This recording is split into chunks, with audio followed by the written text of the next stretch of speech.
I got early access to Assassin's Creed Valhalla so I can give you some tips and tricks on the best skills, abilities and how the new character build system works in Assassin's Creed Valhalla. If you enjoyed the build system in the last Assassin's Creed game, you'll feel right at home here, but there have been quite a few changes, so you can really specialise your character build even further than ever before.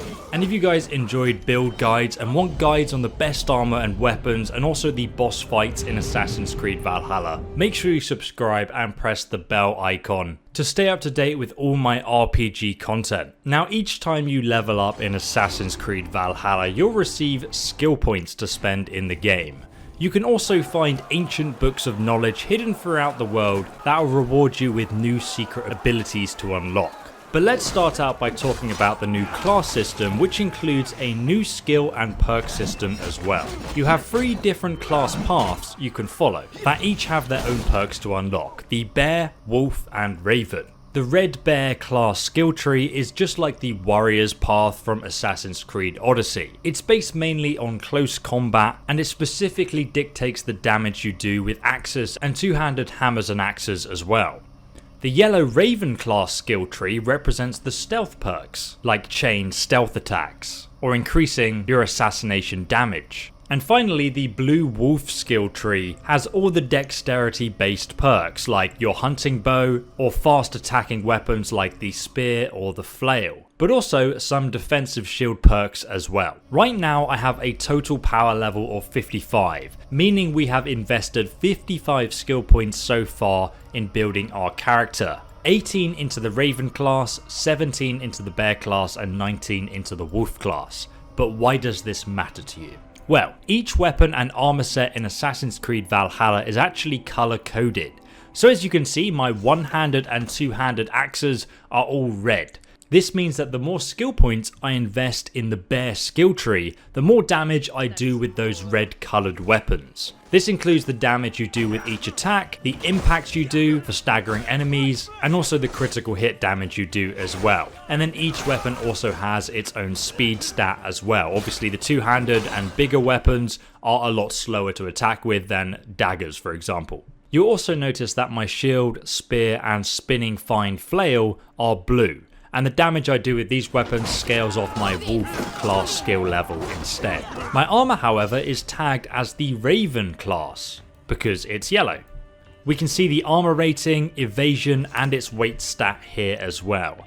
As you play, you will find the best weapons and armor set for each class and playstyle, just like you would in the previous Assassin's Creed titles. Not much has changed there. But from what I've played so far, the weapon and armor system has been simplified and streamlined to make it much easier to understand, but also I felt like I had a lot more options while building my character and playstyle. So when you're building your own character, you should really decide what kind of weapon you prefer to use and then specialize your class around that weapon. Especially at the start of the game, if you're unsure, just try out all the different weapons and fighting styles and see what fits you personally. I myself tried out a balanced class with a little bit of everything just to see how everything in the game worked, and it still worked very well. I could take out the hardest boss that was available to fight in the demo as well. Next, let's talk more in depth about your skill choices. Each one of these class skill trees branches out from the center here. If you zoom in closer, you'll see there are star nodes that you can spend skill points on. Each one will cost you 1 skill point and it has a different effect on your character's stats and what you want them to be more effective at.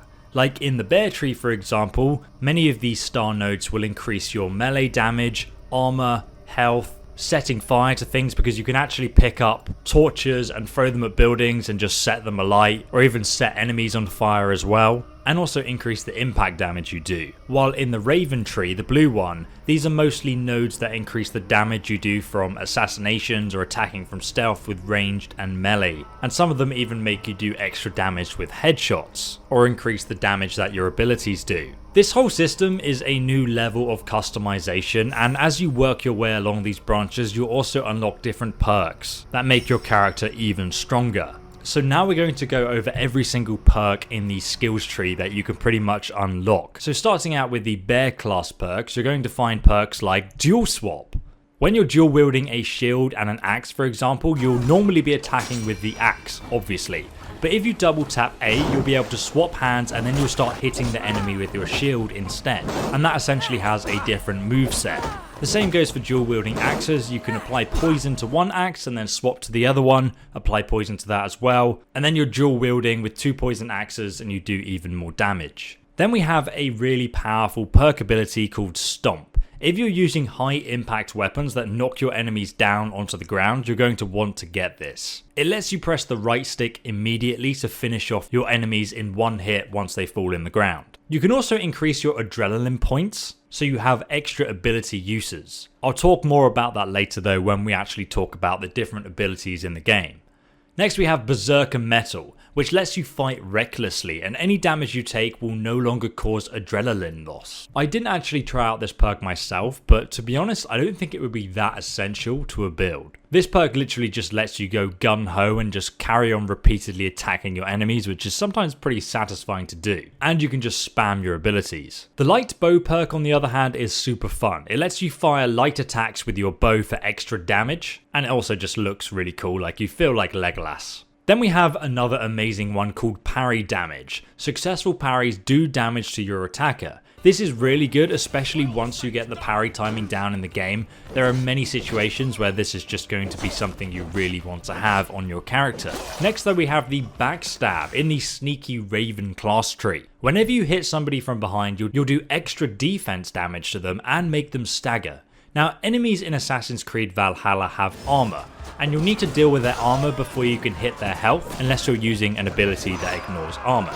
So this is really useful in larger battles and boss battles where you can easily dodge behind your enemy and quickly wear down their armor from behind. Next we have Advanced Assassination. This will let you assassinate high level targets with perfect timing. So you'll be like mid-fight and you'll just immediately be able to assassinate them exactly like you saw in the Valhalla trailer footage. You can actually do that in game. Once you get the timing down, it really does save you a lot of time compared to just hacking and slashing away at the enemy. We also have Break Fall. That lets you fall from greater heights without taking damage. It's pretty simple. Don't worry though, you can still eagle dive anyway. I wouldn't say that this perk's really essential to your character build at all, to be honest with you. It does allow you to escape certain situations easier though. Chain Assassination lets you assassinate somebody, then throw an axe to kill a second foe that's close by. It looks really cool. And if you're going full stealth, this is obviously essential. Just don't get carried away with it because sometimes another enemy might see you kill the second enemy and then alert the guards. Predator Bow Combo. Successive headshots with a Predator Bow do extra damage. With the right ranged assassin setup, you can melt high level targets if you're accurate with those headshots. Brush with Death. Dodging just before an attack lands slows down time. This one's really cool and cinematic, but it's again not really essential. Lastly, we have the Wolf Tree perks. Bow Stun Finisher lets you instantly kill stun targets with a bow. Now this is kind of like a ranged version of the Bear class Stomp, and it's really good for just executing any enemies you've stunned, and some abilities will let you stun enemies in an area, so it can be really effective at just dispatching and finishing off some foes. Next we have the Sprint Attack. Once you have this one, you'll just never want to lose it again. It lets you run and attack enemies for that extra range on your thrust or swing. It's especially great with spears and two-handed weapons, and to be honest, once you have it, you're just not going to be able to play without it.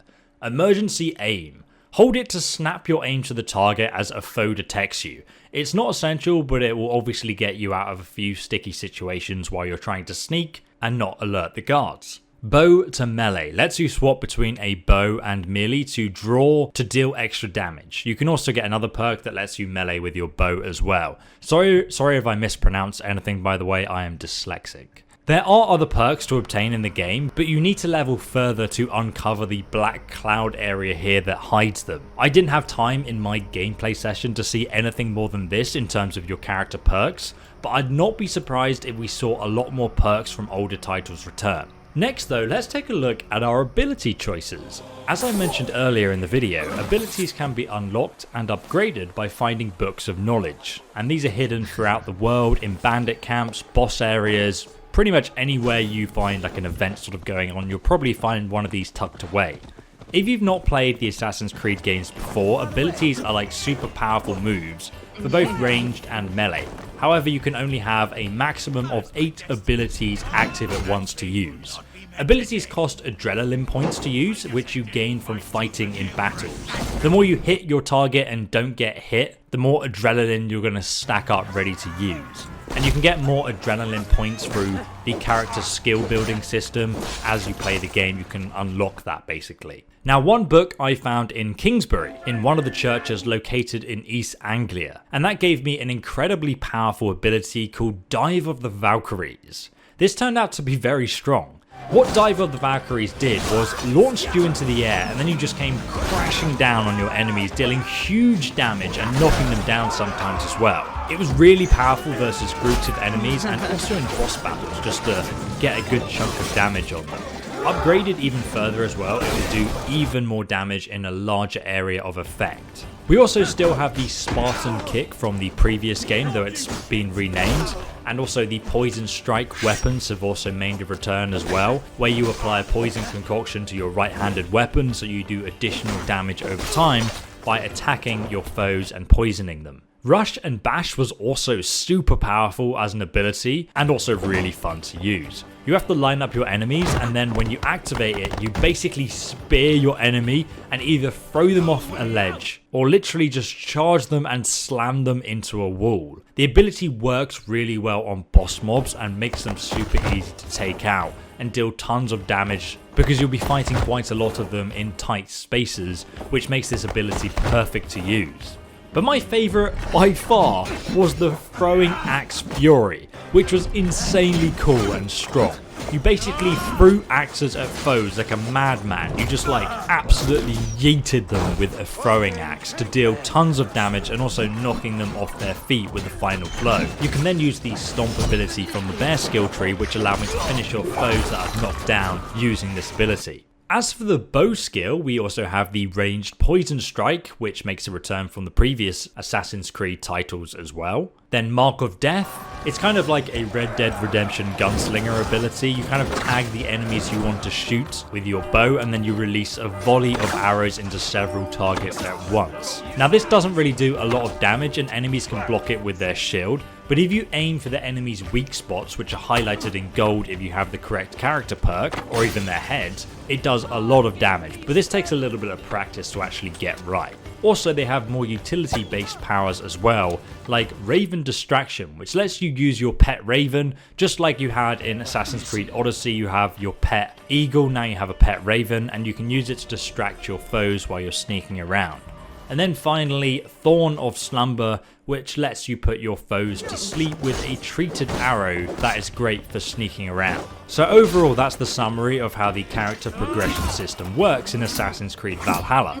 My recommendation is to try out and find the weapon that works for you, because they're all very different and it's really whatever playstyle you enjoy the most. I personally found that the Bear skill tree was probably like the easiest one to sort of skill into and one of the most powerful that I used. But also the wolf and the spear gameplay was really fun as well. I found myself in a lot of close, tight situations where the bow just wasn't very useful, or there were so many enemies around me. I found the bow to be a lot weaker in this game than previous titles, but that could have just been the section of the game I was in. You'll also find yourself in large-scale battles, boss fights, and close quarters encounters quite often, so stealth and bow are definitely something you can't fully rely on alone. But if you want more information about combat, boss gameplay, and the world of Assassin's Creed Valhalla in general, I've got a whole playlist linked down below of every video I've made about the game, which includes tons more gameplay that I've recorded and just not shown you in this video because, I mean, let's be honest,